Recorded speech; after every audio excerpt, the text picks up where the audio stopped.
Hello, this is Tom Cahill. This is Saturday the 27th of July 2024.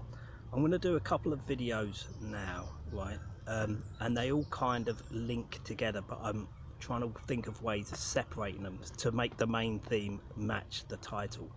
Right, possibly a year ago, I watched this video. I'd never watched any of his videos, or at least don't remember watching any of his videos previously, at least at that point. But there's a guy called Patrick E. Boyle, B-O-Y-L-E.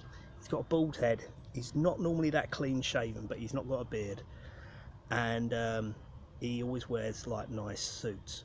And he's a lecturer at, I think, the London School of Economics or something like that. And he's also got experience, vast experience working on the stock market and things like that. Right, now this guy's quite unique because he doesn't actually, you know, piss on the chips and say, look, the stock market's all just fake and it's like a big massive Ponzi scheme. None of it makes any sense. All the language used is clearly there to deceive you. I don't think he's ever actually said that. But what he has done is he draws, it's like he's trying to open up my mobile phone and he's sticking the wedge in just to get it popped open, yeah, and then but he hasn't just taken the whole thing off and shown there's nothing underneath it. It's just a load of little bits of metal and stuff. He hasn't done that. But what he was saying, like, okay, I've got one Twitter account and I've never changed the profile. When I set it up, it's always remained the same. And I had SpaceX. I think SpaceX is funny. Like, that's about 5 years old, that Twitter account. Anyway, the point is that I thought SpaceX was stupid then. Well, it's funny, isn't it? Because it's not stupid, because clearly anyone who believes that they're going to go to the moon or Mars or anything like that, they're so thick that, I mean, it's not really lying at that point. It's like telling some little kid some stupid little story just for a joke. You know, it's not really lying. It's not malicious. You're dealing with subnormal intelligence people who are never going to learn. And who are you to bring them into the grown-up adult world that they're not really predisposed to exist in, are they really? So I don't really think it's lying. I think that's I think it's just a tall tale, which is amusing, you know.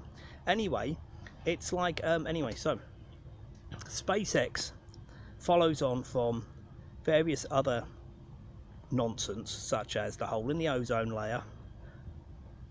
I bet you can't even prove there is an ozone layer. You definitely can't prove there's any space. No, there's definitely no space aliens. There's no evidence for them. There's no evidence that space exists, where it is, how far away it is. There is evidence that there are things that we call stars and things like that in the sky.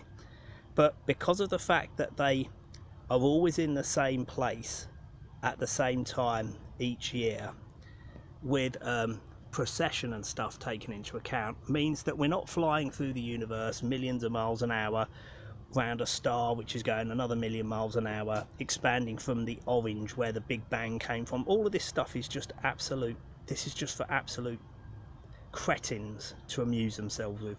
There is zero evidence for any of it, right? And anyone who thinks there is, because they're just not clever enough, because they don't deserve to wear a white coat to give a lecture in a lecture theatre, which isn't a lab, and that's PPE, personal protective equipment to wear in labs, which you have to leave on the hanger when you leave the lab, because if you take it out, you could have contaminants on it, or you could get it contaminated when you go out of the lab. So anyone who's wearing a white coat to give a lecture is catering for a low IQ, naive, extremely ignorant audience. Yeah, they have absolute contempt for you. That's a fact. You can take that one to the bank.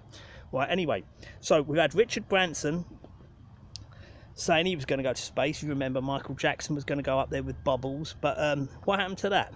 Anyway, we're leading on to something here. This is very interesting, but I'm just trying to put a bit of background colour in it. So NASA, turns out every single thing they've done is all made up. You keep finding like shadows and, you know, showing it's been lit from different directions. You've got mice on some of the moon lander pictures and stuff like this running around, because it's clearly just done in a desert or somewhere in some wilderness area on Earth.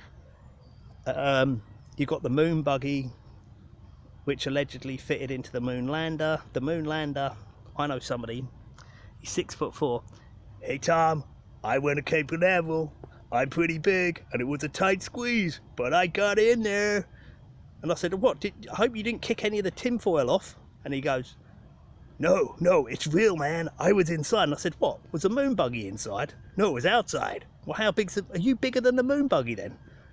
What have you had a spacesuit on? Because you're pretty big. You need it's. Some people are so obsessed with maintaining the false narrative forever, for various reasons, but they're invested in it. They can't let go the fact that that is just them laughing in your face. They're never going to go anywhere like that. It's never happened. They haven't lost the records of how they did it the last time, because they didn't do it the last time. They've as good as admitted it on that James Bond film when he breaks into the set and finds them all faking the moon landing. I mean, it's I don't know. Anyway, I'm just not stupid enough to entertain these types of things. It's not possible that that's happened. Every single thing dictates it couldn't have happened, and it's quite difficult to prove a negative. But in this case, it's been proven many times over, and it continues to get proven.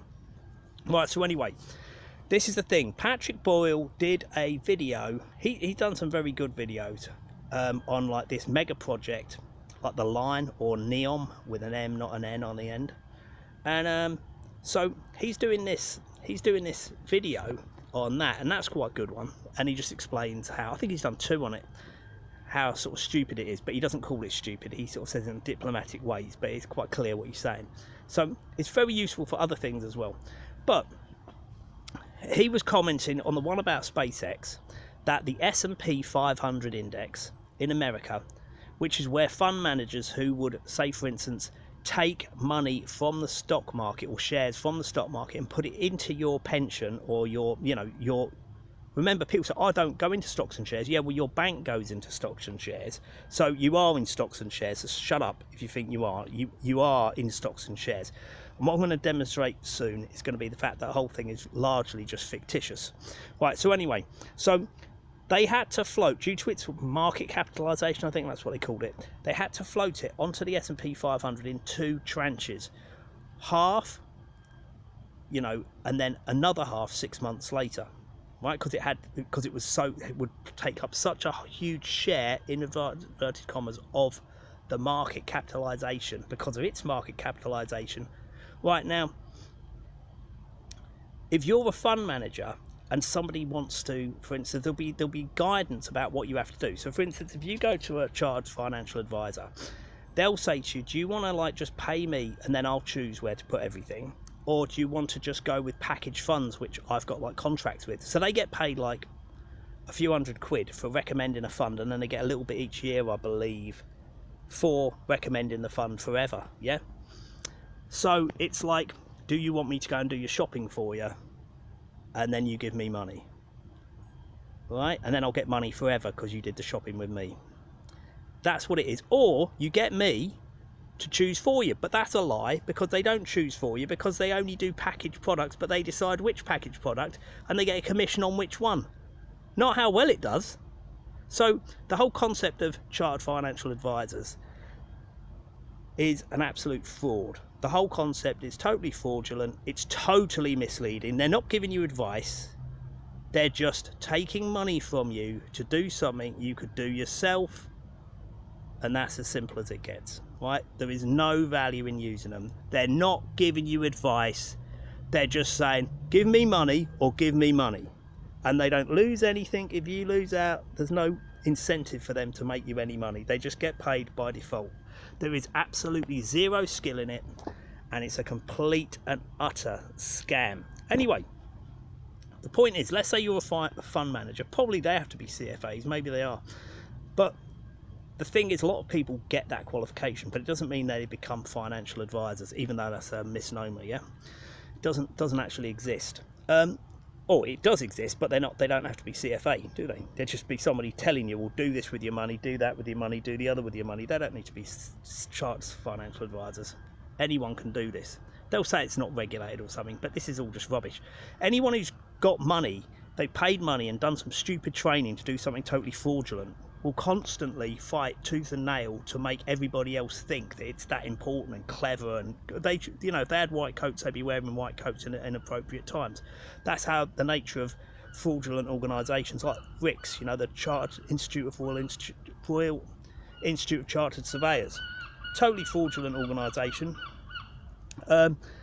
If you ask them any question they don't like the answer to, they just won't get back to you for years. And then when you say, well, I'm not going to pay you the fees anymore because you've not sacked the boss for getting caught doing fraud, and then you covered up for it, where all your documents say that you'll and guidelines say that you'll uphold ethical standards and, you know, not take any unethical behaviour, let alone serious criminal behaviour. So they covered up for him once and got caught. Then he covered up for him again and got caught. This guy's so thick, he's gone and got caught doing tax fraud. It's not that hard to do tax fraud, right? But if you get caught, that just means you're spastic, right? So this spastic, the Spastic Society, aka the RICS, right? They're just a completely corrupt, ridiculously corrupt organisation. They're all like this. It's the same with the Solicitors Regulation Authority and, you know, the Law Society. All these things, they're all totally corrupt, and it's a consistent theme. Anyway, right, moving on to this SpaceX. So the problem with it is the concept of financial advisors is completely dead in the water. There's no such thing. They are told, and you know, stock traders and stuff, if you're working for a bank, you will sort of tell people, right, do you want to put your money into high risk, low risk, what do you like, agriculture, big tech? Now, if they say they want to put their stuff in big tech, right, if Elon Musk's pretend company with a pretend product that doesn't even exist, yeah, has been allowed to go on that market, they have to buy his stock. So the fact that it's all complete nonsense and it's never going to happen, and at some point it's going to be pointed out that this is like a Ponzi scheme, but really like a Ponzi scheme, like buying a property that doesn't even exist, yeah, then that's going to not only undermine all the people who've bought stocks in that, unknowingly, 90% of them won't even know that they've got stocks in that, yeah? They'll have just said, oh, I want it in big tech, yeah? Or they might have said, I want high risk, or I want medium risk, or I want a company that's really big, because then it's safe. But that is a very big company, so it ticks all the boxes. But the whole thing is, it's all completely fictitious. Now, it's a bit like that video that guy put up, and he said Nazi shrunken heads. And at the end of it, he explains, he says, and then there's another one, you know, like, what was it, 1/5 of the Holocaust or something. And he explains that in Dachau, there's no possible way that any of the story can be true, right? And he says, I hope you don't think, well, that's 1/5 of it didn't happen. You know, what about the other 4/5? Yeah. He says, I hope you really don't think that the rest of it's true, you know, because it's clearly not. It's been completely disproved numerous times. It's like the sign outside Auschwitz where they keep downing the amount of Jews and gypsies apparently got killed there. Of course, they don't normally mention the Catholics or the gypsies, do they, that got killed there, or the perverts or anything. They don't normally mention that. But the point is, it all becomes synonymous with deaths in the camp, and then that. It's all just a big confusing mess because none of it's real. It's all made up, isn't it? And that's exactly the same with the entire economy. So, for instance, in 2008, I was quite surprised how things just continued to go on, even though it was very difficult for a lot of people to get jobs for a while. And then the government was talking like as though we've recovered from the recession, but the recession, there was not really any recovery from it. It just didn't get any better, but it didn't really get any worse.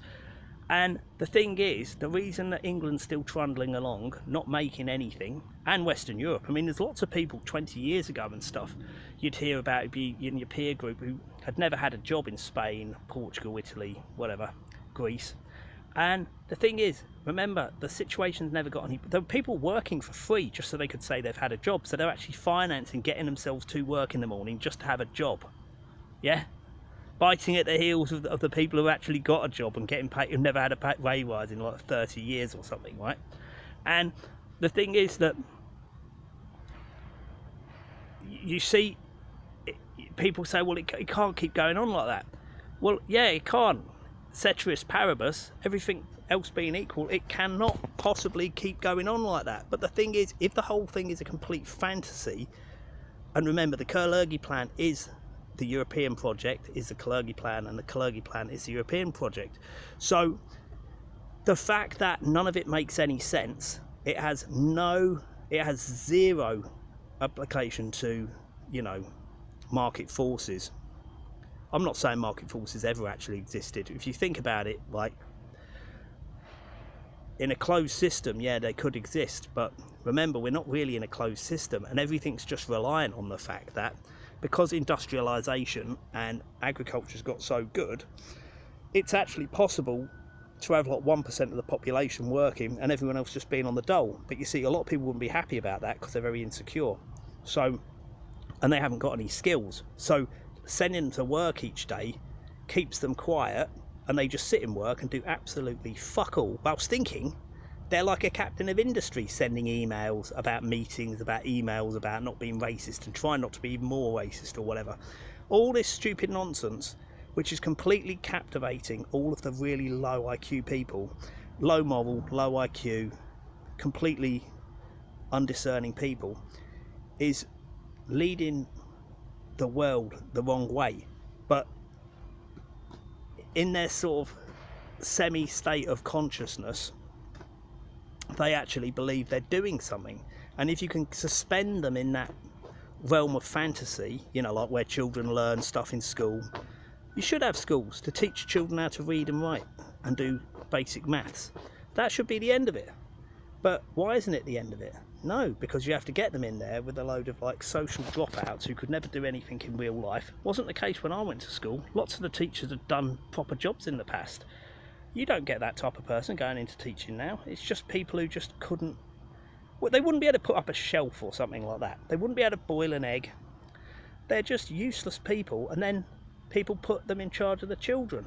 And as for all the pervert stuff they're teaching them, why on earth is it beneficial to send your children to be taught by a load of perverts about a load of pervy stuff? That would never have been allowed in the past.